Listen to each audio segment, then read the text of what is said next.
if I stay here until I'm 30 and don't go do something else, I'm going to be here when I'm 40 and 50. And like, I just need to leave. I need to go do something else. At some point, staying at the same company becomes a liability. I knew how to operate at Google. I was very effective there. Did I know how to operate anywhere else? Could I take what I learned there and be back on that exponential growth curve rather than what had become a plateau?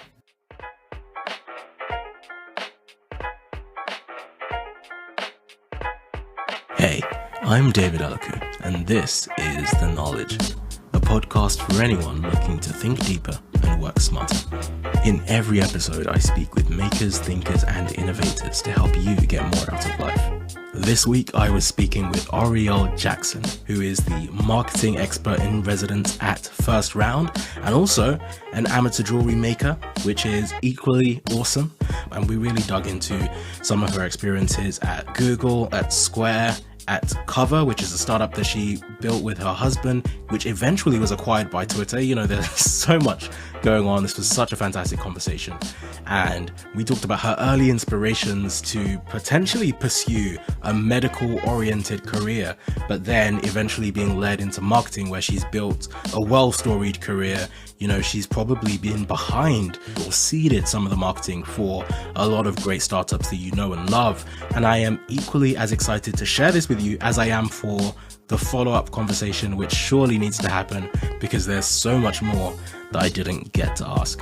You can get the full show notes, transcript, and read my newsletter at theknowledge.io. You can find Arielle on Twitter at Hi, I am Arielle, and also you can catch her awesome course on Maven, which is called Startup Brand Strategy. If you love this episode, please do share it with friends and strangers, and don't forget to leave a review wherever you listen to podcasts because it helps us tremendously to reach other people just like you. I wanted to know where you grew up, and then we can talk a bit more about your background. Sure. So I grew up in LA, which is actually where I live now. I came home after a while away, but I grew up in LA in this kind of weird neighborhood in West LA that's like between a lot of things, but it's probably closest to this neighborhood called Palms. And it's like a kind of normal neighborhood right in West LA. Okay. What was it like growing up there? It was nice. I went to a private school that actually my son now goes to, which is one of the reasons we moved back to LA in Santa Monica.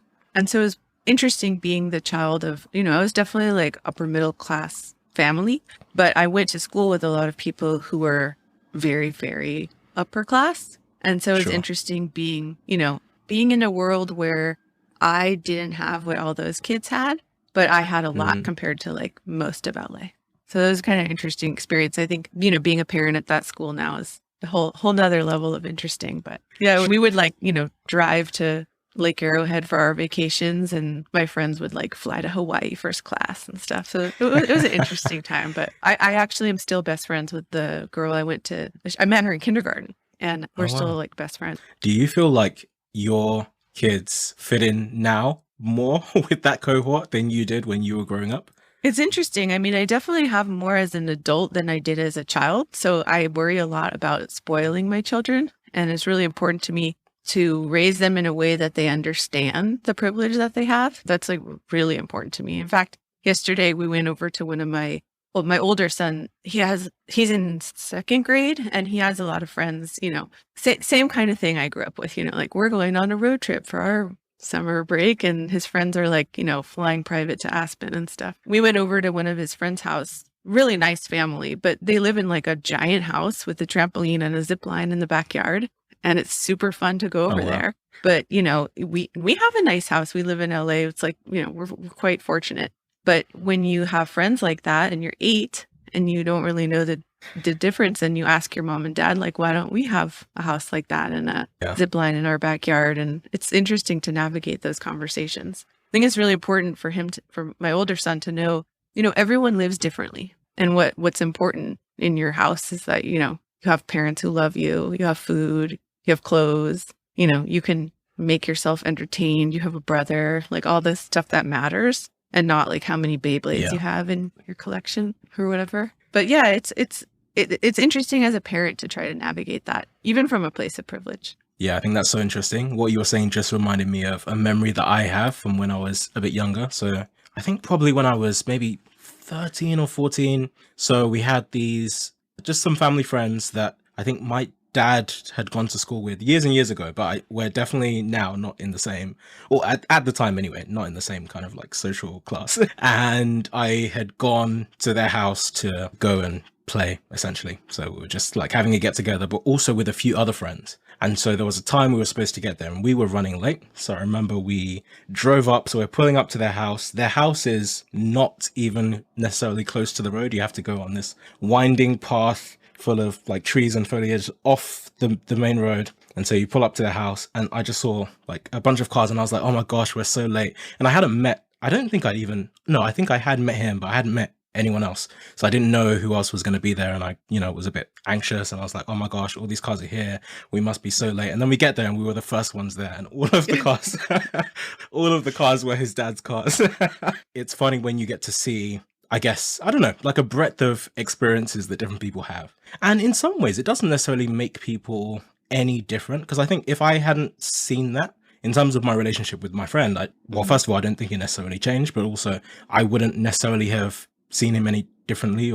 But I think when you have that wider context, it maybe changes how you see yourself within that broader spectrum. Yeah, I mean, kids are kids. They just want to play with their friends, right? Like in the end, you just want to play with your friend. You don't really care how many cars his dad has. But it creates an interesting conversation about your place in the world and what you know and what is normal. And you see all these like polls even that say like, have you seen these questions where they're like, what percent of your country do you think makes more money than you? What percent of your country has this degree? Yeah. What percent? And people are really bad at actually like predicting the truth. And I think that's the kind of warped sense that it gives kids. What percent of the country has 5 cars? And maybe you would think higher after you went to your friend's house, and really he was such an outlier, right? Yeah, that's a really interesting point that you bring up as well. I think particularly in this age of social media now, it's interesting how widely our baseline gets skewed. And actually, I was just thinking about this earlier, not that long ago. I was thinking about the fact that I think because I'm in this weird startup world now, which is very different from the world that I grew up in, and I listen to loads of podcasts and I see loads of people and everyone has these big exits and makes millions and millions. And then I think I saw a story of someone else that had, started a business and raised a few million. And it was on Twitter and someone was commenting about, whoa, how much this is. Oh my gosh, this is like generational wealth. And I felt bad, but my first reaction was like, oh, that's not huge compared to some of the rounds that you see. Like that's just a valuation of, I think it was maybe like 15, 17 million. And that was not necessarily the main point. The point was someone commenting about how huge a number that was. And of course, that is so true. Like over $20 million for anyone, that's a colossal amount. And that is generational wealth. But in my mind, the first reaction that came to my head is like, are you not overreacting? This is not huge compared to working in tech, seeing tech multiples all the time, where every day, if your seed round doesn't start with more than 2 million, then it's almost like you're a failure. And I think, at the company that I work at, we just did a Series C. It was about 128 million. So again, you very quickly just have this skewed perception of what success looks like and what wealth or money or privilege or any of these things can look like. Yeah, I mean, that happens with everything, right? Like even, I was thinking about like a kind of dumb example, but like with coffee, right? Like if you were into coffee and, I used in high school, I would like get a Starbucks latte once in a while. I thought it was amazing. And now it's like, oh, Starbucks, like, it's not that great. Like you go after, like, if you're going to spend money on coffee, go for like a really good coffee. And so like kind of what the bar for what good is shifts. And then the more you drink good coffee, the more you're like, oh, I can't, that Starbucks latte, I'll have it in the airport if I have to, but it's not special to me anymore as it once was. Yeah, no, you're completely right. And I think even what we were just saying reminds me of just in general how bad we are at baselining things. So in my newsletter just this week, I was writing about how bad we are at calculating odds, for example, like the odds of flipping a coin and getting consecutive heads. Most people would think like if you were betting on whether it would be heads or tails, if you had to flip a coin 5 times, people's automatic assumption is that coincidences are rare and it's not going to be heads several times in a row.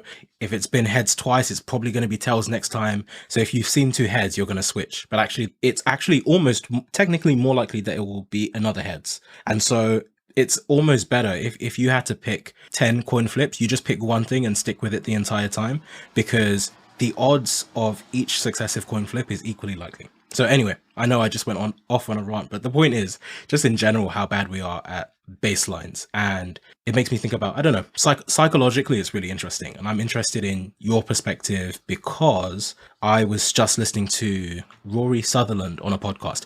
And I think actually you Love just him. tweeted Yeah. something from Ogilvy recently, and Rory Sutherland works at Ogilvy. He's amazing. I'm excited to hear what you heard him talking about. It's amazing. Yeah. Yeah. No, so many things. I couldn't even summarize everything that I just learned from listening to him. But I think the main thing is just how easily, first of all, the massive connection between marketing and psychology in the brain, and also just how easily we can be skewed by certain things. So I think the first thing that comes to mind is Coke got in a lot of trouble quite a few years ago now, but they tried to have they wanted to have these vending machines where during the summer, the cost of a Coke would increase when it was hot. So based on the temperature, the cost of a Coke would start rising. Whereas if they had done it the other way and said, when it's cold, a Coke will be cheaper and just had a higher baseline price, no one would have a problem with it. And so it's interesting how, again, this idea of having baselines, and I know that's a big idea in marketing, it skews our perspective of what value is. Yeah, for sure. I mean, framing is sort of the psychological, I guess, terminology for that. So if you think that the Coke costs $1 and in the summer it's going to be $1.50, you think like, oh, they're ripping me off. But if the Coke always costs $1.50 and you're primed and framed to think $1.50 and now in the winter it's $1, you feel like you're getting a deal. It's the same exact, economic situation. It's funny. So I studied psychology. I studied human biology in school, and then I did a master's in psychology. I almost became a clinical psychologist. And when I was doing that, I took this class on social psychology, and I'm going to butcher his last name. Robert Cialdini was a visiting professor that year, just happened to be. And so I heard he wrote that book, Influence, which is like, I think that's like his #1 bestseller. And I think he was teaching in Arizona at the time, but he became like a visiting professor. And I got to hear like one lecture from him about social psychology and influence. And I remember being like, this is so awesome. I want to do this. Like, this is what I want to do. And it was that intersection of how the brain works and how humans work in group mixed with persuasiveness in business that I thought was like so cool. And I remember just like, it was one of those like eyes light up moment as a student. And I think it's pretty cool, like roundabout way, but I kind of in some ways get to do some of that now. And, psychology is really, really connected to marketing in a lot of ways. And I think, Rory Sutherland, his book Alchemy was one of like probably my favorite books I read last year, but like he is like the godfather of this too. It's like another one of these guys who just really applies things from behavioral economics and psychology and applies it to great examples in branding and in policy, and really shows you how things like, the Coke example, it's the same economic output, but people feel so differently about it. So it changes their behavior. I'm like fascinated. I nerd out on all that stuff all the time. It's so fun. Yeah, same. I think another great example was, and again, it's just so incredible how, like you say, changing the framing completely changes how you think about something. So right now I don't pay for TV at all, just because I pay for all these streaming services. And I think, what's the point of paying extra for TV on top of that? Just because by the time you pay for Netflix and Disney and Amazon Prime Video and all of those things, there's enough to watch. I'm fine. But he was talking about how he convinced his dad to get Sky Sports, like the equivalent of ESPN here. And essentially it was quite expensive. But then he was like, oh, but how much do you spend on a newspaper? You spend 20p on a newspaper. Actually, Sky Sports, even though it's however much for the month, it's actually 67p a day. And, the equivalent value that you get from being able to watch this compared to how much you spend on newspapers, it's actually very economical. And so it's a really weird framing thing, because in my mind, if you told me the top level price, I would be like, whoa, that's way too expensive. I don't need to spend that. But actually, when you break it down like that, and even when I think about all the other things I probably spend 67p a day on, that just in my day-to-day life, it's less than a coffee. It's less than almost anything else you can buy. If the marginal value you get from it is more than that, then suddenly it's a great idea. It's a great way to take things that seem expensive and make a reference point to something you already do. And there's some nice examples in marketing too, like that example that Rory Sutherland, I think that was in his book too. And he was trying to get his dad was in a retirement home or something, right? And he was like trying to get him stuff to do. Yeah. Anyway, another example, just of like a high price point item that does that framing to like a daily cost is the snoo. Do you know about the snoo? It's like basically like a tech enabled cradle for babies. So it's a smart cradle. Think about it like that, like a bassinet. You put your newborn in it and it rocks and it shushes the baby. And it's based on this pediatrician. His name's Dr. Harvey Karp. And he came up with this book, The Happiest Baby on the Block. And there's these 5 S's. And it's like what you do when you have a newborn who's like inconsolable. It's shushing, sucking, side lying, whatever. There's like 5 of them. Okay. And he invented this cradle that does this for you. And it's like connected to an app. It's very expensive. It's like $1,500 or something for this cradle. And usually you can buy a little bassinet for, I don't know, $100, something like that. Like it's like 10x or more than a regular cradle. But they've done a lot of analysis on it and like actually published in, scientific pediatric journals and showed that it actually increases his goal, his like purpose for the company is to increase babies' health through better sleep and then to also increase families' health because there'll be less, his theory is like less postpartum depression and all of that if moms actually slept more too. And so when the cradle first came out, they were talking about it as $5 a day because you could rent it. So I rented one for my second kid. I never bought, I wasn't around for my first kid. And he said for less than the price of a latte per day, you can get, I think it was like 2 hours more of sleep. It's like, oh, okay, well now it's worth it. But like at $1,500 compared to the bassinet that's $100, $150, that seemed nuts to me. Like I would never spend 10x for a cradle, but I spend $5 on a latte. And yes, I would pay that for 2 hours more sleep per day. That's incredible framing. And it's so right. So a friend of mine had twins not too long ago. Well, actually, oh my gosh, it's coming up to a year. But anyway, not too long ago, a friend of mine had twins and I am a godfather to them. And I remember the early months where you're spending time with them and trying to help, it's a lot of work. And just thinking about what you just said, suddenly that sounds like crazy value. Even though you say... my sister-in-law had a baby, literally less than a month ago. And she's calling saying, like, well, maybe he's not sleeping. What am I doing wrong? Like, well, that's really normal, but you could consider this new. And she's like, but it's so expensive. Well, you can rent it. And she gets the $5 lattes too. And when you kind of, I'm using that line now, it's good marketing when you kind of, the people who endorse the product are actually saying that, that's really well framed. So when I explained it to her like that, she's like, okay, I'll try it. I can always return it if it doesn't work. But yeah, in those early days, you'll spend whatever you want, whatever. You could get someone to spend whatever, especially with twins, right? Yeah, exactly. Sorry, I cut you off though. Go ahead. No, it's fine. I was going to say it's incredible how certain brands manage to integrate themselves into our lives. So I know that one, in some ways I am deeply ashamed of, and in some ways I don't care, and I'm also very proud, is Superhuman. And I think this is a great example because I think they did some work with you. I am just so unapologetically, I love Superhuman and I will convince people to get it. And I get nothing out of it. I'll talk about it all the time just because it's so good and it works. And the best and worst thing about it is it's so hard to explain to someone, I sound like I'm convincing people to join a cult, but to the uninitiated, it's so hard to explain and to quantify the value that you get. All I can say is that it's fast. And I know that's what they want me to say because that's all they message, but it's true. It's really fundamentally true. And I don't have metrics to back it up. I don't have anything else but the product experience that you have, that this is just faster and easier and better. And everyone should be doing it that way. Yeah. Superhuman's an interesting one. Actually, at first round recently, I don't even know I think we can probably say this.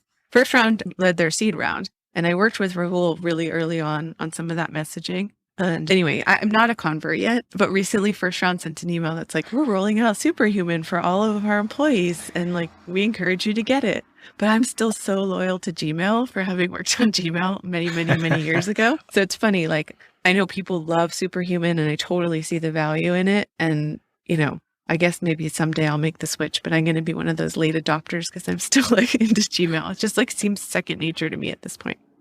Yeah. I mean, I guess if you've worked on it and spent so long, you probably know a bunch of the Gmail secrets that the rest of us don't. But I genuinely think that part of it was it's a paradigm shift of how I had previously thought about email. So I still remember I had over 19,000 emails at the time that I signed up for Superhuman. And I wasn't necessarily looking for a new email. A friend of mine had just got it and she referred me and she was like, oh, try it if you want.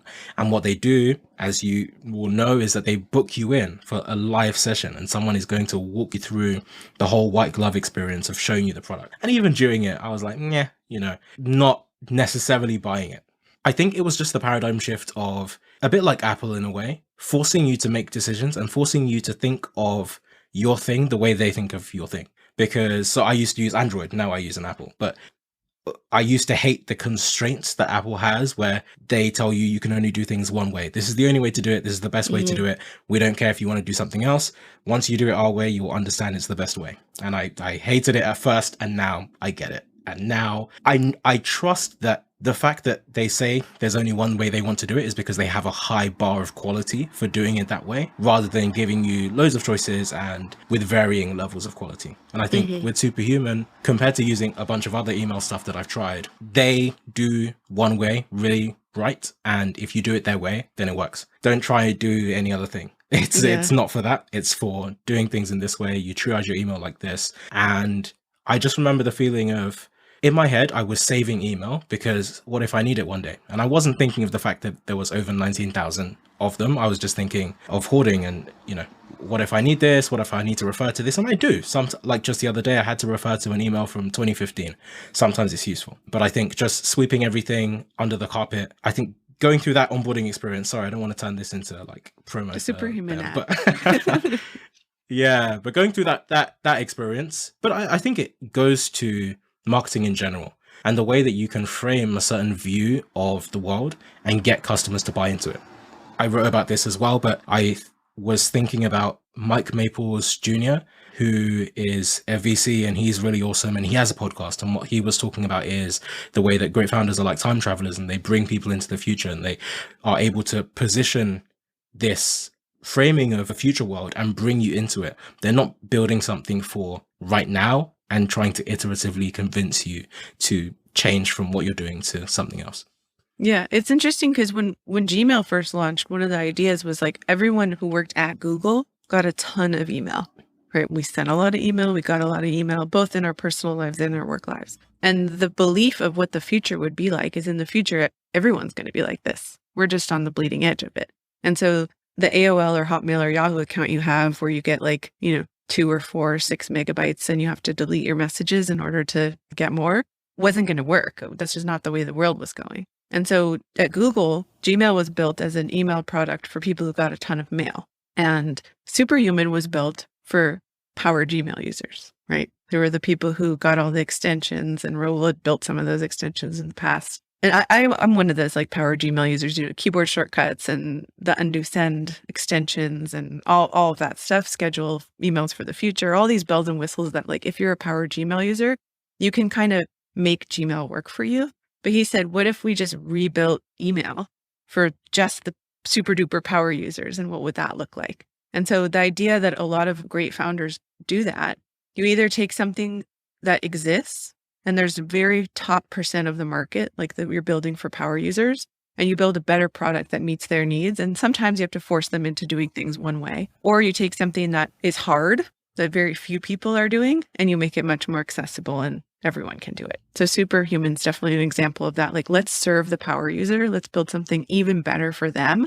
We can charge for it. We can create this beautiful onboarding. We can make it super fast, but really build a product for power users again. The power users had shifted. The power users in 2006, 2007 look really different than the power users in 2022.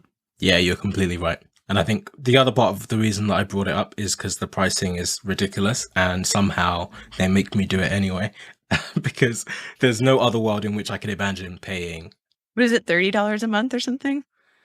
Yeah, $30 a month, which sounds crazy.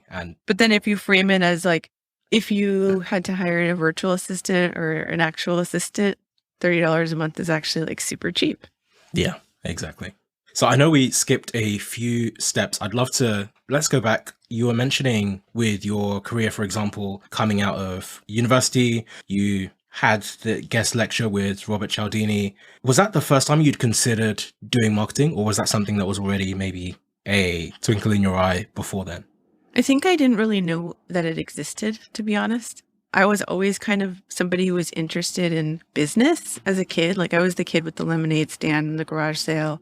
My parents had this giant box of change that I think they had inherited from one of their parents. It was a huge cardboard box, tons and tons and tons of coins. And they used to tell me that if I rolled the coins, because I was 6 years old, if I rolled the coins and took them to the bank, I could keep half the money.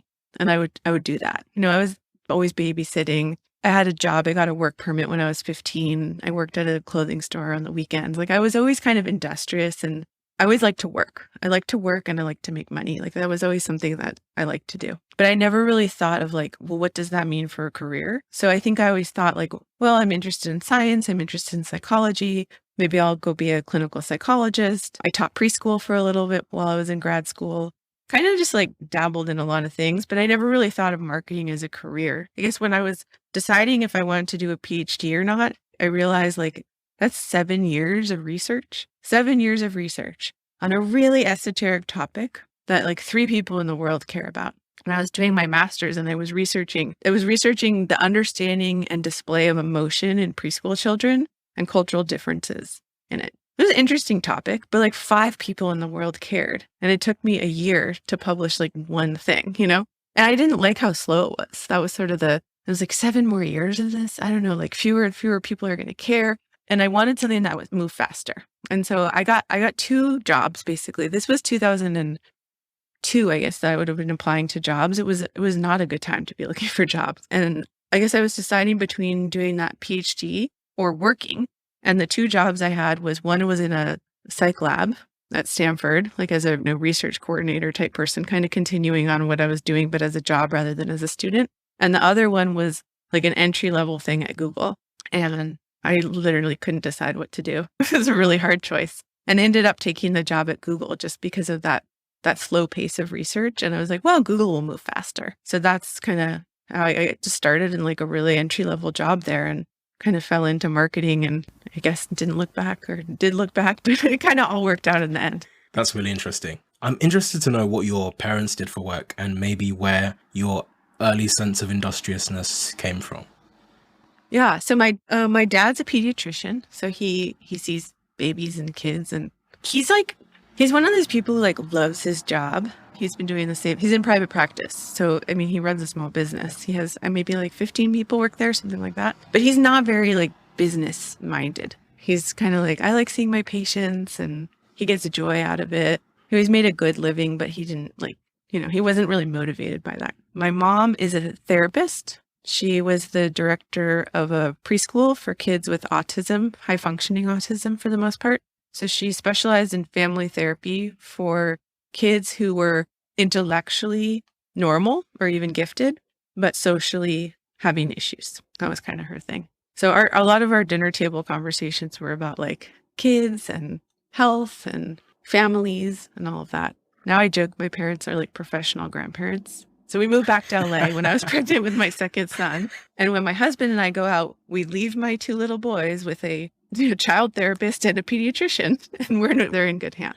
So yeah, they're really good grandparents. My mom is also not very like business savvy or interested in business. I mean, she now runs a little private practice. She does mostly Zoom therapy. She retired from the job at the school. I honestly don't know where it came from. I think maybe it was that my parents did instill in me like a good sense of, you can be whatever you want to be. You can do whatever you want to do, if you work hard enough kind of thing. And I never really like knew what I wanted to do, but I knew I could work hard. They also didn't like give me everything I wanted, but they gave me enough that I felt supported that I could do what I wanted, if that makes sense. So this is another thing that's really important to me as a mom.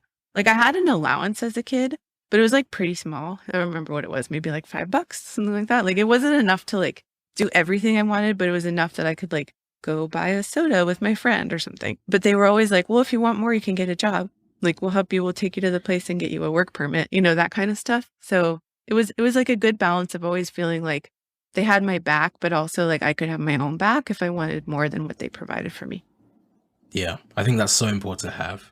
And funnily enough, I think even for me, it's something that I probably underestimated that I got from my dad, which is probably ended up being one of the most valuable things, is that because I genuinely think, like you say, that births a sense of industriousness where you are willing to go out and create things for yourself. And I think even just believing that things are possible and believing that you can work hard and achieve things and you can go out and do things, whatever it is such a critical thing that a lot of people just unfortunately don't have. Yeah. Yeah, that's one of the things of going back to what we were first talking about like entitlement and, private school and going to an environment where kids are given everything by their parents. I remember like when I was 16, I wanted a car. And a lot of my friends' parents were, giving them a hand-me-down car or buying them, a little car. And my parents were like, we're not going to buy you a car. Part of it was like they probably couldn't, and part of it was they wanted me to work for my own car. And I ended up saving, I think it was $1,500. And I ended up buying like a 1983 Volvo, 240 DL that belonged to my photography teacher in high school. She was getting a new car and like mentioned she had this old beater that she would sell to me for $1,500. So I saved up the money and bought it. And I was so proud of that car. Like it was such a big achievement to have bought your own car at 16. It was, it was a solid car. I've pretty much had a Volvo ever since.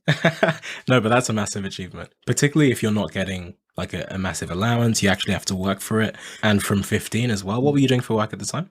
My friend's mom owned a little clothing store, and I worked Sundays at the clothing store. It was mostly like a kid's clothing store, just a little like boutique. And I babysat. I think that was mostly it at that point. Yeah, 15, 16.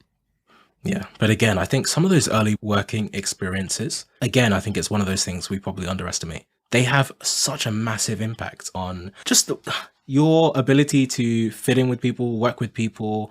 I think when you start working, and I'm going to ask you in a second about your early days at Google, but I was just thinking about my early days in corporate law. So I'd already been working for a little bit at this point, but now I'm in my quote unquote dream job, working at one of the biggest law firms in the world, and it's all great. And then I remember like joining, and I have been working for so many years to get to this point, even though age-wise we're probably similar with some other people, but I've just been working since I was like 15, 16. And there was another person in my cohort that actually, I think they joined 6 months after me, but technically it's the same cohort. But this was their first job. They just never worked before. And I just can't imagine never having to work, never having to do anything. You don't know how to interact with people in the workplace. You're figuring out everything for the first time on this kind of stage. I don't know if I could have coped with that, but I think having all of that experience just in being industrious, in trying things, in learning things, getting some things wrong, just helps in whatever context it is. Even if you're just putting mail through people's letterboxes, I think it's all useful. Yeah, it's totally useful. And even to know, part of it was dealing with hard situations. Like I had a few hard situations, even as a 15-year-old in that clothing store. But like hard situations, how to navigate things independently, even customer service, like facing different people who have different needs, who are mean to you sometimes. I don't know, like I've worked as a hostess in a restaurant. That was another thing I did in high school. I worked as a barista in college, getting those kind of jobs early on. I asked my son, what do you want to be when you grow up? And now, just like every other 8-year-old, he wants to be a YouTuber, is what he calls it, like a YouTube content creator. I'm like, oh gosh, like if he starts that at, 15, 16 and doesn't ever have the like barista job or the, restaurant job, I think they're going to miss some interpersonal world skills. But yeah, I think it's way easier to go into your first, post-university job having had 5 other jobs first, as opposed to just like going in cold.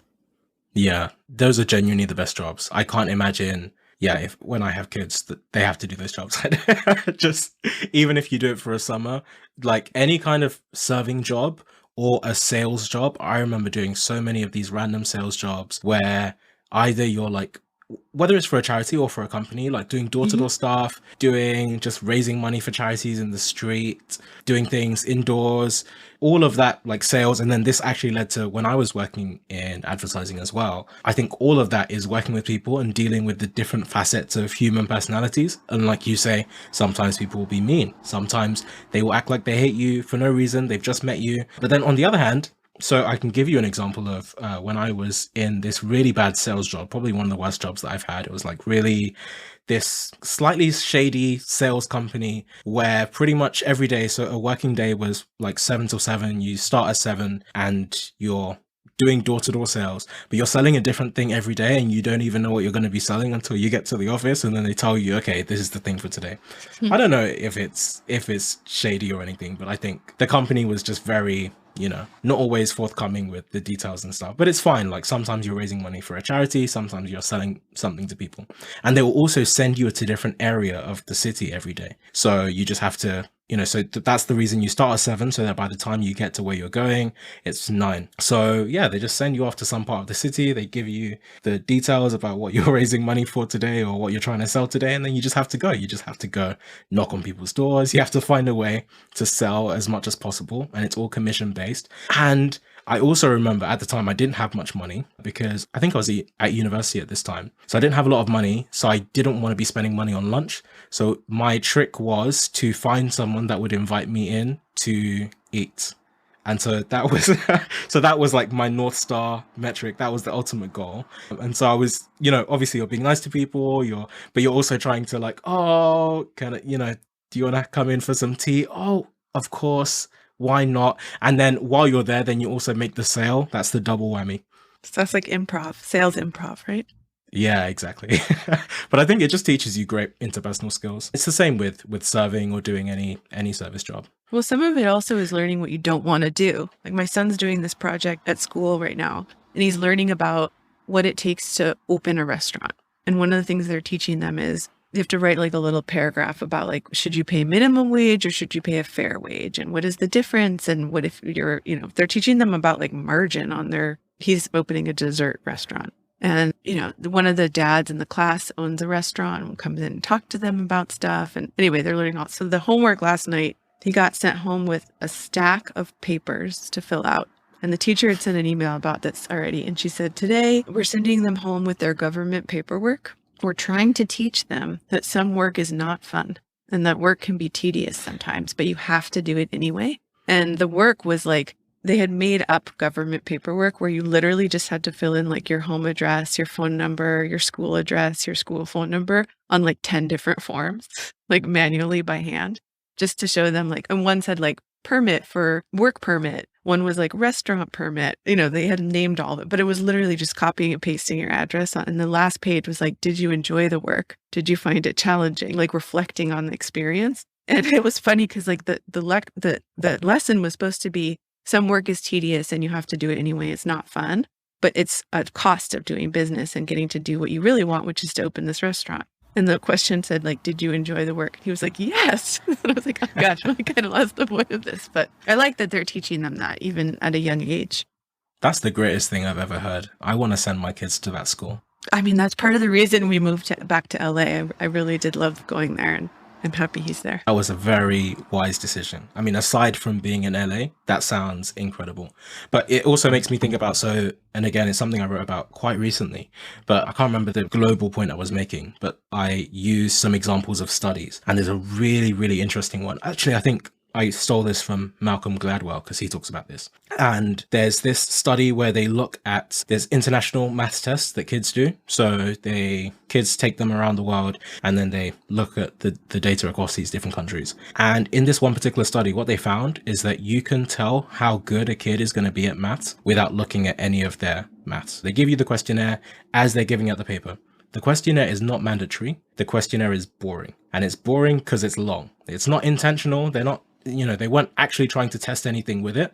They are actually genuinely interested in getting data about these kids and what they enjoy, blah, blah, blah. But it's this really long, boring questionnaire. And they found there is a correlation between the kids that were willing to stick with the questionnaire long enough and actually fill it in and the kids that were going to be good at maths. Because that's all maths is, right? Mm-hmm. A lot of the time, there's a single right answer. You just have to find it. And you have to be willing to stick with the problem long enough to get to the answer. And realistically, a lot of people, particularly the way that other schools teach math, is you're just optimizing for getting as many points in as quick a time as possible. And so if you don't get it, okay, just give up. Give up really quickly, go try something else. And I think in so many ways, so many paradigms, not just in maths, but I think that is a consistent message that a lot of people are taught. If something doesn't feel right, just quit, go do something else. It must not be for you. And I think it's so interesting how ingraining that mindset of being able to stick with hard problems and working on something that's really difficult, it might be tedious, it might be boring, but learning to stick with problems just has these huge impacts in other areas of your life. Yeah, it's like teaching grit and resiliency over actual math content in a lot of ways. So I'm interested to know, what were your early days at Google like? Yeah, so I think I was part of the second. So I joined Google, actually, my first job, the one that I got into the company at, I had it for 3 months. I was doing customer service for AdWords. So I was literally answering the phone. AdWords was a brand new thing, which is now Google Ads. And they were hiring like so many people straight out of university to go do these customer service jobs. It was a terrible job, but it was such a good learning experience. So, I mean, hilarious stories. Like there was a guy who sold pearl necklaces and he was advertising on Google. And he was like an old guy, and he was calling in, why is it so expensive to advertise on this term pearl necklace? And we would have to explain to him that there was like porn term related to pearl necklaces and that his actual pearl necklaces were competing with that, but do it in like a very informative and what they would say like googly proper way of explaining to this man who wasn't familiar with this term that it also meant something else and how he could, put a negative keyword of like XXX or sex or video or that kind of stuff so that he wasn't competing with people who were looking for a different type of content. So I did this job for 3 months. I realized like this taught me a lot of good skills, kind of similar to working at a restaurant, but it wasn't what I wanted to do long term. And I had gotten that job because a friend of mine at school, he had said, why don't you come work at Google? They're hiring for this and blah, blah, blah. And he was in that job. And about 2 months into it, I was like, I'm not going to last at this. This is a good experience, but it's not really meeting what I wanted to do with my life. And I applied to transfer to this Google APMM program, which was the Associate Product Marketing Manager. And I got it. It was a really competitive program at the time. I don't know if it still is, but it was like, I didn't even know about it when I was applying to Google. But once I was there, I was like, that looks fun. I want to do what those people are doing. And I applied to transfer and got it. So after 3 months, I moved into marketing. It was similar, like a super entry level marketing job. It was really fun. I mean, it was like, I think there were 12 of us maybe in all of marketing and like a couple senior people and everyone else was like 22, 23. A lot of recent college grads, people who had done Teach for America. Some of them had master's degrees and other university studies or a couple years of work experience, a lot of ex-consultants, but it was a good crew, just like other young, smart people who didn't know anything about marketing yet, but were excited to learn. It was really fun. People say it's sort of a replacement for business school in a lot of ways, and I kind of felt like it was learning on the job. We had managers or mentors who were kind of more experienced marketers, and we rotated around on different products. So I worked on AdWords at first, which was, the ad product. And then I worked on Google Books for a while. And then I moved over into Gmail and worked on a bunch of other things. But it was amazing. I mean, Google in 2003 on a 12-person marketing team when the whole company was 1,400 people. It was such a cool experience. It's like, what they say about joining a rocket ship, like those friends you make in the trenches when things are really crazy but really hard. Those are like lifetime friends. Kind of got to do it again at Square, which was pretty cool too. Like joining a company like that's super intense, but doing really well. If you also are good at your job, you just like grow on the rocket ship. I really want to get to Square, but before that, so at Google, you were there for almost 10 years. Okay, 8 years. How your experiences developed, as you learned more, as you became more senior, as Google grew, because again, like you say, 2003 is so different to where Google is now, all the companies that they've added, everything else that they do. Yes, I'm interested to know how that experience changed over time and also what you learned during that period. Yeah.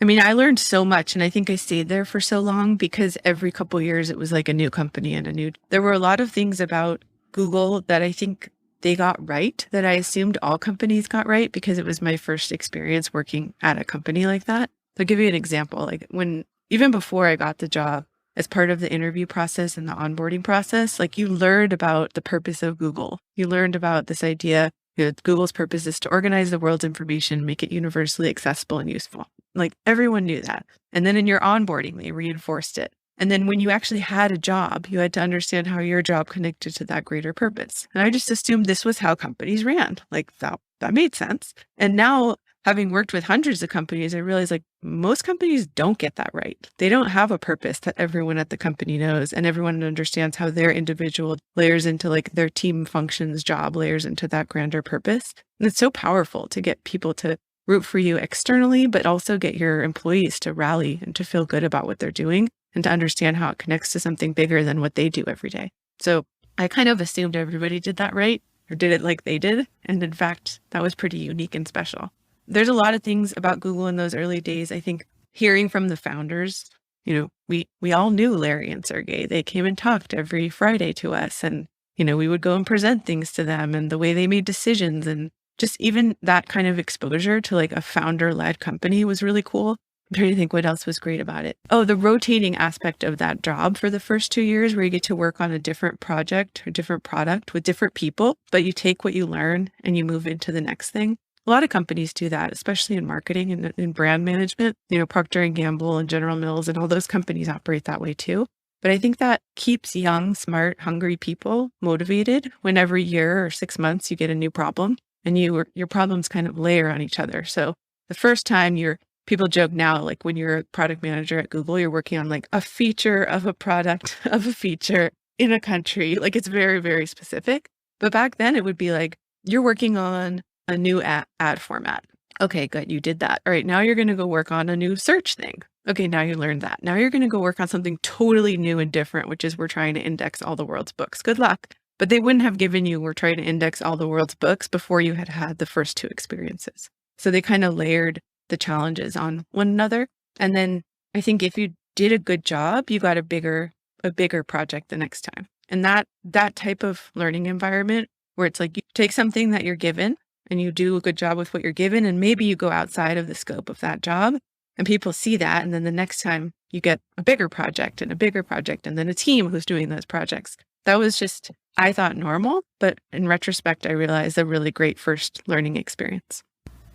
Yeah, I think going back to the first thing that you mentioned is really interesting for me, thinking about building culture and how it can be so easy to miss the mark with that. And I think part of the reason is because you have to get it right at the beginning. And a lot of people think they don't have time for it at the beginning and they'd rather focus on, potentially building what they're building. Maybe they've got VC pressure, maybe they've got market pressure. There's a sense of urgency. Every startup, you're trying to grow as much as possible.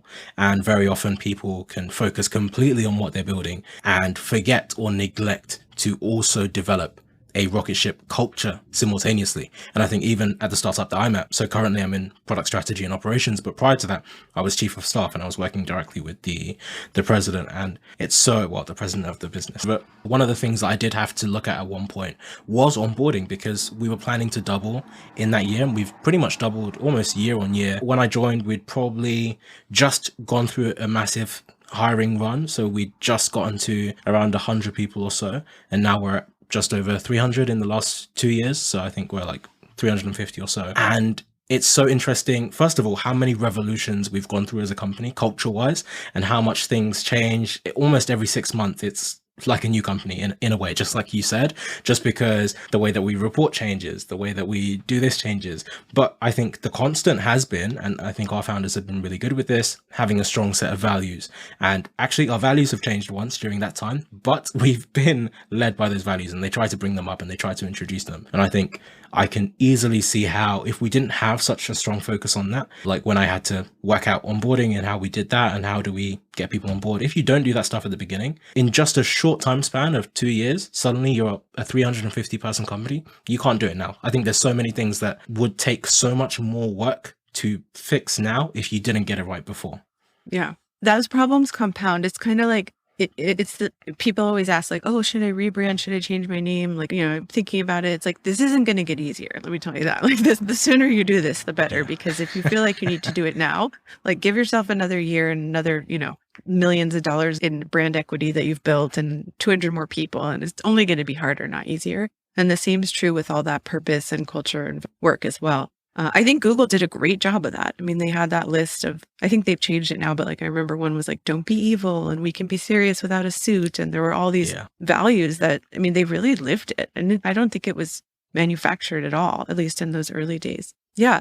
Back to your question of like staying for 8 years. And I thought of a couple other things that made it interesting besides obviously the growth, the rotation, all of that. I never studied abroad in college. I was always working.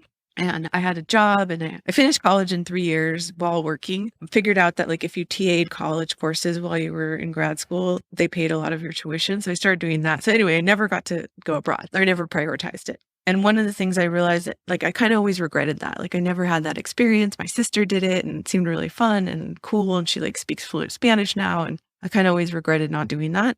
And then I realized like I work for an international company that would send me anywhere I wanted to go. And in fact, they said at one point, like, where do you want to go? You could go somewhere and like do your job in another office. And so I started thinking like, what are the things that I can do here that I wouldn't be able to do if I had joined a smaller company that didn't have that footprint? And I spent some time in Tokyo working on consumer products out of Japan. And like, that was my study abroad. I didn't get to study abroad when I was 20. So when I was 30, I got through work, which was super cool. So that was another thing that kept me on.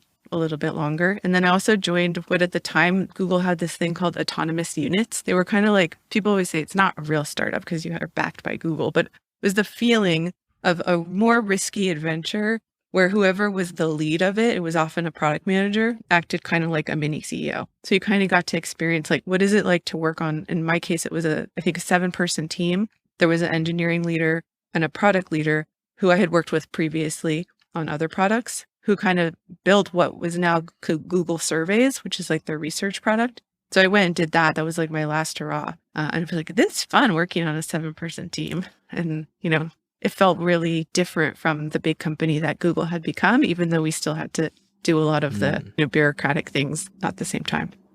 Is that part of what made you want to leave and join Square? Yeah. So 2 things that made me want to leave. One was the learning had definitely plateaued. Like the learning for the first 2 years, it was literally like drinking from a fire hose. Like it was insane and so fun and so fast and so amazing. And then I got to be a manager of a team, and I really loved like the people who worked for me and with me, and the dynamics of mentorship was really awesome. And so that was like another, exponential learning curve that I was on.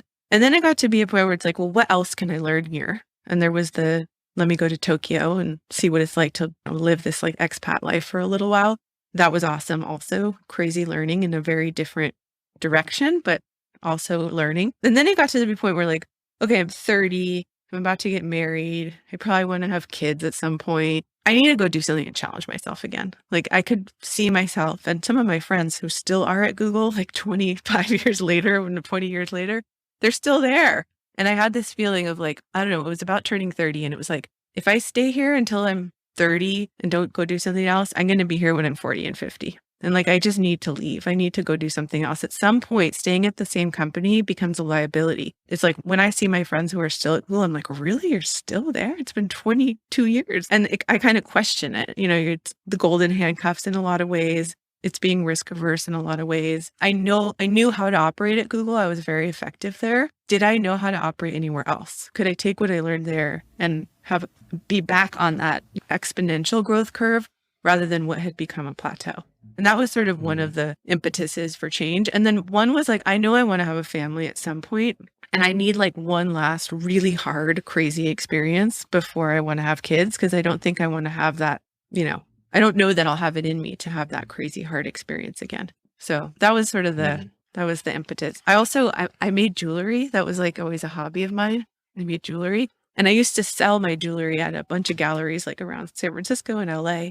And I did a few like holiday craft fairs. And I had a friend who worked at Square who had given me a Square reader, was like, take this to your craft fair and, you can sell more if you take credit cards. So I took this Square reader to this craft fair, and it was great. Like I did sell more than I normally did. And afterwards I sent him an email and I was like, oh, hey, that was really cool. I did sell more. The reader worked great. Like cool company. He was like, come interview with us. That was the sort of other, how I got there. I think being the small micro merchant and having that experience almost as the user, and then realizing how great it was, and then being like, all right, I'm going to go talk to them. So I took that meeting, and then I ended up working there. That's awesome. I think I'm going to have a question about that, but I wanted to take a step back to what you were just saying. I think what you were just saying as well was so interesting in your time at Google about when you do stay in a certain role for too long, it can become a detriment in a way. And I think because the key is being able to test, I think it can become very easy to think within a limited space, and you get this sense of competence because you are just applying yourself to the same set of problems, right? The problems might change in kind of flavor and texture, but really it's the same thing, and you're kind of doing the same thing. And that's actually how I felt. I spent about 5 years in corporate law at one firm, and you feel so competent. And I love that feeling, and I miss that feeling because I don't think you really get that in startups in general, but definitely not currently in my role and at the stage of business that we're at. You definitely don't have that same level of, I am a subject matter expert. Maybe I'm still very far off from that, but also in a company that you've been there for a long time, because you know the people, you know the content, and it's, how the business works, and you know how to get around, you know how to do things. And so you can become very competent, you become the old hand, and you can do things. And I think it's really important to test yourself and be able to see how well you can apply the patterns that you've learned in new contexts, and see how well you can match those things, and see how versatile your learnings really are. Because it could be that actually And I do feel this actually when I look back and I see a lot of people that are still doing that. Not that there's anything wrong with doing it, but there are so many things I would not have learned if I hadn't left. As much as you think you know about business because you work with businesses, you work with some of the biggest companies in the world, it's absolutely not the same as being in the business and working on the business, and particularly scaling it from a very small level. I think you learn things from completely different paradigms in completely different ways and a very different speed.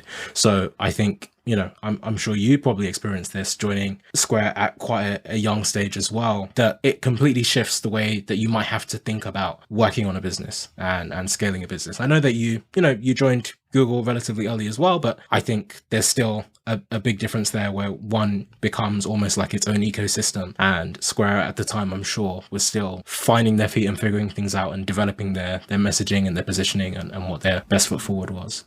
Yeah, I mean, it was 10 times smaller than Google was when I joined. So Google was 1,400 people. I think I was employee 140 at Square. So it was still big. I mean, compared to the companies I work with now, and the next company I went to, that was again 7 people, was like 140 is big. I think they were a Series C company at the time. They had a successful product, but they weren't like, they hadn't made it yet. It was still a little bit risky. They had no marketing department. They had like 2 marketers, I think, who were there. They didn't have like a function for marketing. They had the friend who gave me the card reader. He was the first marketer at Square. And then they had hired this woman who I'm still friends with today from Netflix, who did performance marketing, paid marketing. She's really great at direct mail and some of the channels that Netflix grew in, and she brought those to Square. So she was sort of my peer in the performance area. And then they hired me to run more programs, do things like retail distribution, and really bring kind of like a product marketing lens to the way that they were growing. They knew they were going to expand into multiple products. So they didn't even have product managers either, actually. They had like engineers, and then they had business people. And so I was on the business team. At 140 people, that's pretty crazy. Yeah, that's super interesting.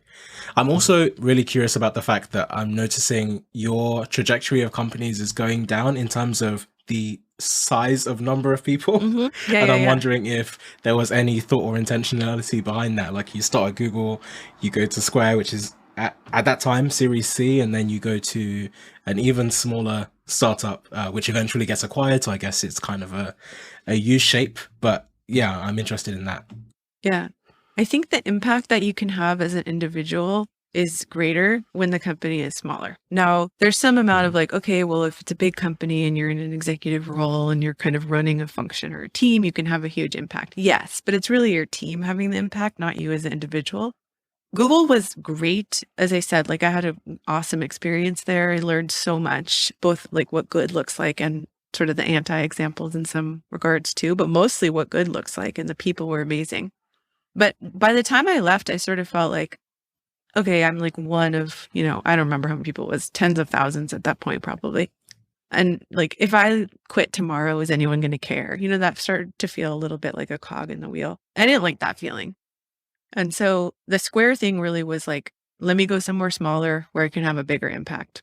That was awesome. It was crazy. I mean, working at Square at that, you're probably living this, right? It's like the 100 to 800 people is the craziest time, I think, at a company. It's that like growth insanity stage where you're doubling every year and you have to like rethink how you do things all the time. But it was awesome. Like I learned so much. I'm still friends with the people. That was another one of those like crazy career formative, you make such good friends. You've lived through these hard times together. It's almost like, I don't know, like going to war together or whatever. Like it's so bonding for the people who are in it together. Yeah. And so then actually I was the first person to be pregnant at Square. And there weren't a lot of women there, actually. We would always joke, like that woman I mentioned who worked at Netflix, her name's Heather. She's still a friend of mine. We would joke like there would be never a line for the women's bathroom, but there was sometimes a line for the men's bathroom. And that like never happens like at a movie theater or concert or whatever, because there just like weren't that many women there.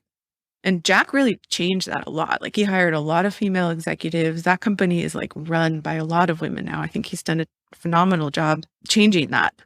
But when we were there weren't that many women.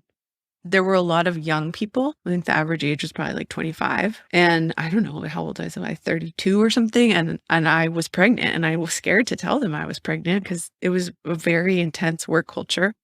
So I waited until I was like 5 months pregnant and couldn't hide it anymore. I told them. I worked until I was 39 and a half weeks pregnant, like 100 hours a week.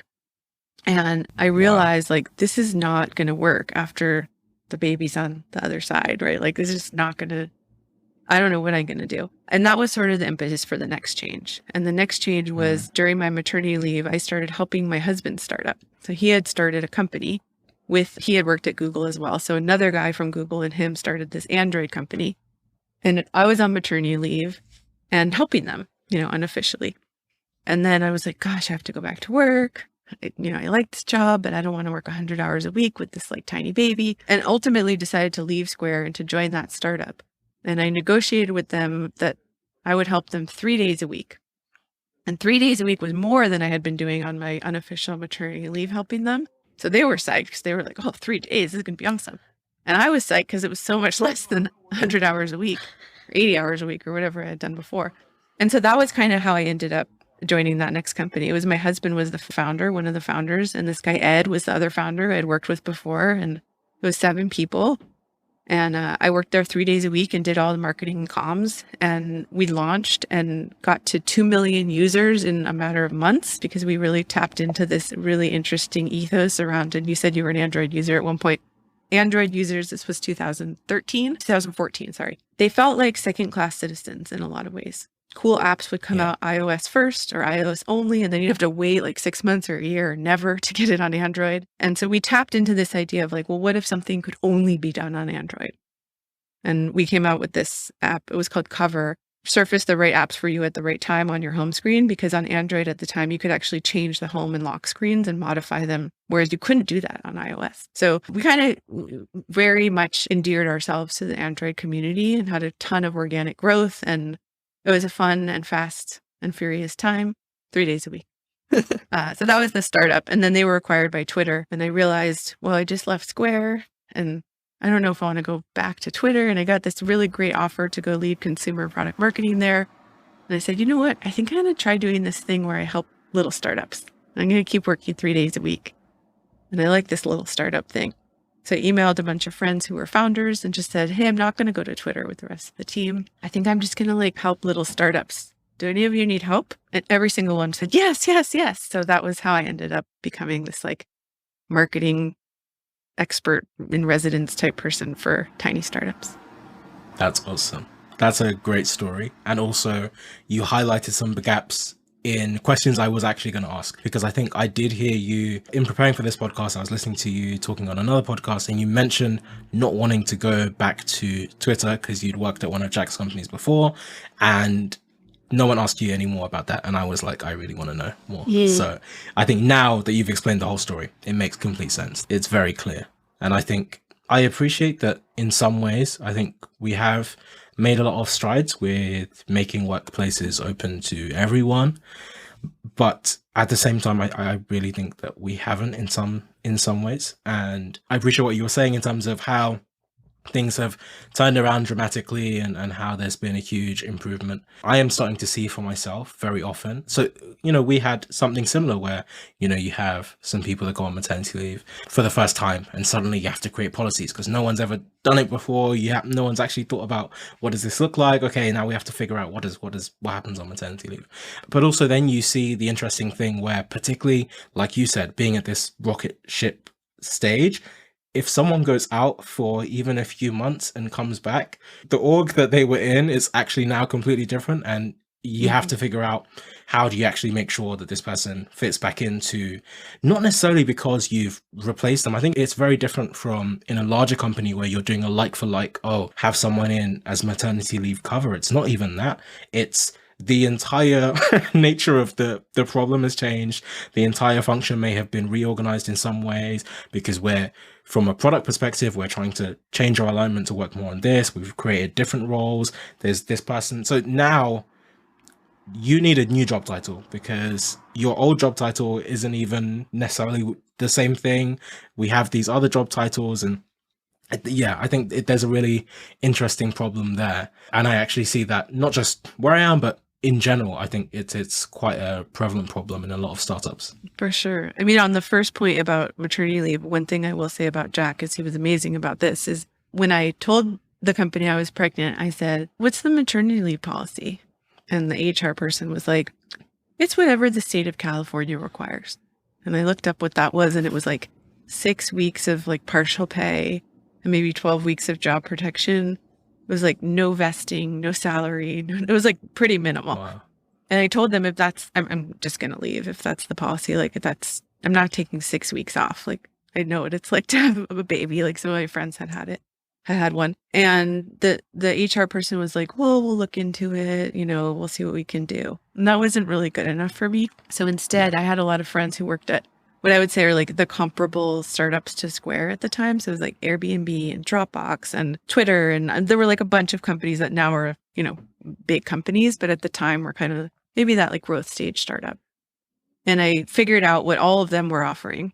And then I figured out what sort of the more established companies like Google and Facebook were offering as far as maternity leave. I created this Google sheet that was like company policy, like, does it include vesting? How many months off? Is it for both parents? Is it for non-birthing parents? All these rules. And I made the spreadsheet and I gave it back to the HR person. And I said, "Hey, I did all the research for you. Like, this is what, here are the comps. And like, I think we should do something like this." And it was a recommendation. And she was like, "Oh, okay, thanks. Yeah, we'll take this to Jack and get back to you." And again, I was like, "Oh, okay, like, I'm just going to take this to Jack." So I asked Jack to meet and showed him that spreadsheet. And he made the policy even better than the one I recommended. He changed Square's policy. I think it was to like 3 months, full pay, full vesting for any parent, whether you were a birthing parent or not. So that was pretty cool. Okay, so I'll try and keep this short. Don't worry, we'll wrap up soon. I'm really interested to know how you're finding the experience. First of all, how did you end up at first round? And then also, how have you found maybe the difference between working on the venture side compared to working within one startup? Sure. So everything in retrospect, it all seems so clear, but it's all kind of random, right? So I told you, like, I was helping my husband with his company while I was on maternity leave and ended up joining there. So first round, I've actually been the lead investor in their seed round. And Josh Koppelman, who started first round, was the board member, and he's been a mentor of my husband's really since then. So after we were acquired by Twitter, and I had emailed the friends and said, "Hey, who needs marketing help?" And everyone said yes. And I ended up working with a couple old friends who were Google product managers who now are the founders of an edtech company called Seesaw, helped them name it and position that company. That was like my first gig. But first round had sent an email to my husband saying, "Hey, who did you use for marketing and comms? You guys had such a great launch. We want to build up our referral base." And he's like, "Oh yeah, my wife worked there part-time." They were like, "Can we meet with her?" And so I met Brett Person, who is one of the partners at First Round. He started First Round's platform team, which is the services that we provide to founders to help them with the first 18 months of company building. And at the time, the team was basically just Brett. This was 2014 or so. And I had lunch with Brett and just told him what I did at Cover, which was the Android company, and what I was doing now, which was consulting with some old friends. And he goes, "Well, will you do a project with us?"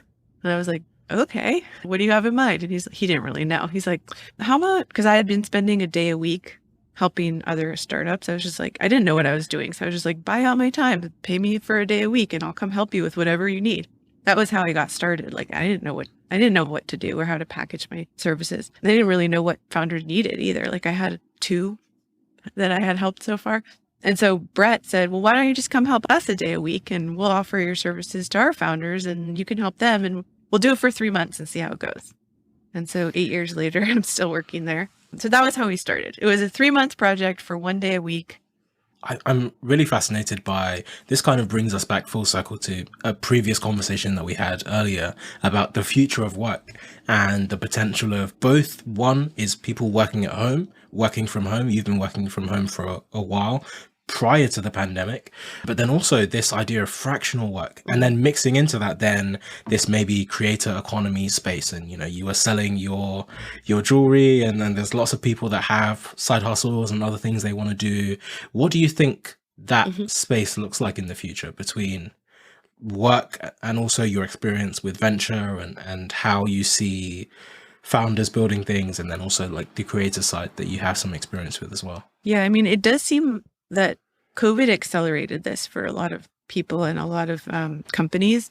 It was already happening. Like I worked in San Francisco for First Round. I would be in their office most of the time when I was working with their founders. And then they started investing in companies that were like in Burlingame or Los Altos or Palo Alto or Oakland. And it's a big drive to go from like Oakland to San Francisco at like 3 p.m. on a Tuesday. It could take you an hour. So instead, we would start video chatting. Like I'd be in the First Round office and the founder would be in their office in Oakland or San Mateo or whatever. And then I got to this point where it was like, I don't need to come in to the office to video chat. So I'm just going to work at home. And then if I have an in-person meeting, I'll go into the office and have the in-person meeting. But if I'm on video chat, I don't need to be in the office. And First Round was fine with that. So I did that, and I would, sometimes be in the office and sometimes not. And then I was pregnant with our second son and realized like I can't do this without those professional grandparents around. And my husband had left his job and was kind of between things, and we decided to move to LA. And I told First Round, we're both from LA. We had been in San Francisco almost 18 years. I told First Round, we're going to move to LA. I totally get it if you don't want me to work here anymore. But if you do, I'd be happy to come up once in a while and like do these in-person meetings. But honestly, like a lot of these founders are in New York or LA or all over at this point, and I don't need to be here. They were like, yeah, I'm just moved to LA and you'll fly up once a month and do a day in person. And then COVID happened. And I stopped flying up once a month to do the day in person, and it became normal to be remote. So I think that accelerated. Like they shut down the office just like so many people, and everyone was remote. And I was pretty used to it at that point. Like I have my little, home office / guest room that I work out of, and it worked pretty well. I think it's become more normal. And the idea of like fractional work or doing a lot of different things has also become more normal. I see a lot of startups that are trying to offer services to hire fractional employees or contractors in skilled professional areas. Startups have always relied on agencies for things, an outsourced dev shop to help accelerate some of the work that they don't want to do internally, creative agencies, video production agencies, content, PR. There's always been a lot of things that startups don't need full-time resources for. And so they end up outsourcing to various levels of freelancer agency. And I think the distinction between employee and like freelancer agency, it's not as black and white. There's a lot of gray now. So my relationship with First Round, I'm an employee of First Round, but I'm a half-time employee. And that allows me to do things that I want to do outside and still like pick up my kids at school a few days a week. And so I work there half-time. That's my number one priority, is always helping First Round founders. And I work with 8 First Round companies at a time. That's kind of what I'm able to do in about half the time. And then I do some consulting on the side, oftentimes with later stage or growth stage companies, usually something pretty different from what I'm doing at First Round. And then I started teaching a Maven course like you also. That was mostly because I had helped Maven with their positioning and naming. I worked with Goggin and Wes, and they were like, you should teach a course on this. So then I started doing that too. I don't make jewelry as much anymore, but I still, I'm a pretty involved mom and, still, like I said, pick up my kids at school, make dinner, all that stuff that I probably couldn't do if I was working 100 hours a week. Yeah, that makes a lot of sense.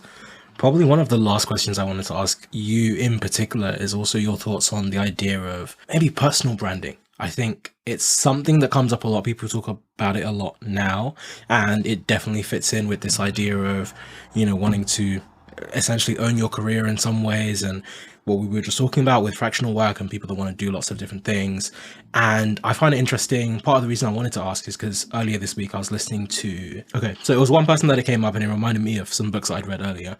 So I think it's Chris Lockhead, who is the category Pirates guy. And so what it was linked to is, I think I heard you talk about maybe in one of your, something that you'd written up, that you don't necessarily always need to own a category. And then I was listening to Chris Lockhead separately, and he's all about owning the category. You have to own the category.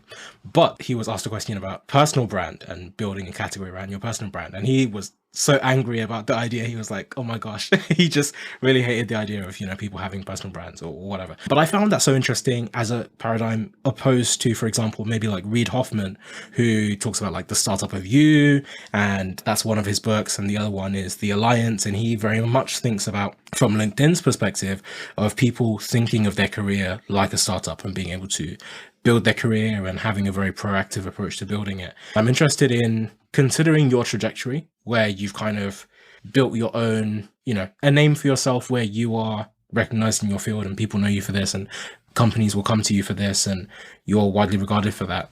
I'm interested to know your thoughts on like where you fall on that spectrum between should you just be focused on just doing your work and naturally building a reputation, or should you be like proactively shaping and crafting a career? So I think early on in your career, you just have to try a lot of things and take a lot of swings and like go do a great job. Somebody asked recently, like, what should you do in the first 90 days of a new job? I'm like, do everything you said you were going to do and then take a couple swings outside of that. Cause like that, it is sort of separate from personal brand, but like you asked me about career trajectory and then you also asked me about personal brand. So personal career trajectory, do what you say you're going to do and then do even better than that. And you'll just keep getting new opportunities if you put yourself in the right companies, in the right roles. If you do that and you're not seeing growth, you're not at the right place. So that's sort of my take on like career. And when you feel that the growth has plateaued, it's time for either a new role at the same company or a new company with a new role or the same role at a new company. So if you're growth oriented, there are times in your life where being growth oriented is right. And there are times in your life where maybe I personally don't care that much about like career growth right now. I'm at a place where I'm pretty happy with what I'm doing. I can keep doing this for a while. The things that are interesting about it are the variety of companies I get to work with, the context shifting.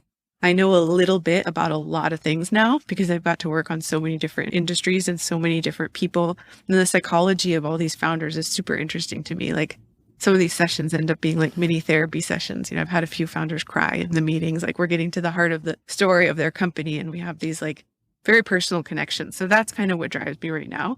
So understanding like, is this a time for growth?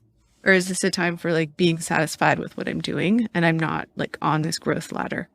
On the personal brand front, I haven't really like I haven't thought about or invested in like a personal brand. There was one time that I did think about it, which is I was thinking about whether or not for my consulting company to operate as Arielle Jackson or to come up with a name. One of the services I offer is naming. So I thought I should probably come up with a name and like I should, have a great name for my business to show that I can come up with great names. And then I realized like I had so much equity within like my personal name that actually creating a new name for the business would hurt it. Kind of like that rebranding thing we were talking about. So I decided not to and just operate as my personal name. That was the one time that I thought about like personal brand, company brand, all of that. I'm not a big, like, I don't have like 3 followers on Twitter and like, I don't really like check LinkedIn all that much. I'll check it and like look at what people write to me, but I'm not like super into those platforms in a very active way. I think personal branding for me is more about the reputation for all the founders that I work with directly and them telling their friends. And almost all of my external business is referral based, and the personal brand among that audience of like, are you an early stage startup founder who needs help telling your story and like getting your marketing and your messaging tight? You should go talk to Arielle. Like that's the brand that I want among that audience. I'm not like famous in any way, but among early stage startup founders, I have a reputation. Like that's good enough for me. Awesome. I think you're very right in that. I think you build your reputation by the work that you do. And if you do good work, people will know you for the quality of that work. And I think sometimes, on one hand, I definitely am a proponent of, people putting themselves out there and creating a name for themselves. Simultaneously, sometimes people over-optimize for that and they over-optimize for having this brand. I think it's very much akin to, I see a lot on Twitter, for example, loads of people talking about like getting into tech, which is great. But I see less people maybe talking about like getting good and how to actually be good at your job, not just getting the job, but being good and staying there, because that is the part that a lot of people then struggle with. That's like the next issue that people have. And I don't think that people focus enough on how to get good and how to improve and how to scale up the rest of your career more than just like getting a foot in the door and getting your name out there and some of those other maybe soft touch things. Yeah. The worst thing about marketing is kind of the emperor's new clothes effect that you have, where you see all the branding or the marketing around a certain company and you purchase that product and then you try it and you're like, it's okay. Like the product's all right. But like the marketing was really better than the product. And I think some personal branding kind of falls into that camp where you see these people with like giant followers on Twitter or who really talk a good game or they've written the book on X. And then you like read the book and you're like, It's okay. Like I don't want to be one of those people. When people say all sizzle and no steak, like that's the opposite of what I want to be. Thank you so much for tuning in. Please do stay tuned for more. Don't forget to rate, review, and subscribe. It really helps the podcast. And follow me on Twitter. Feel free to shoot me any thoughts. See you next time.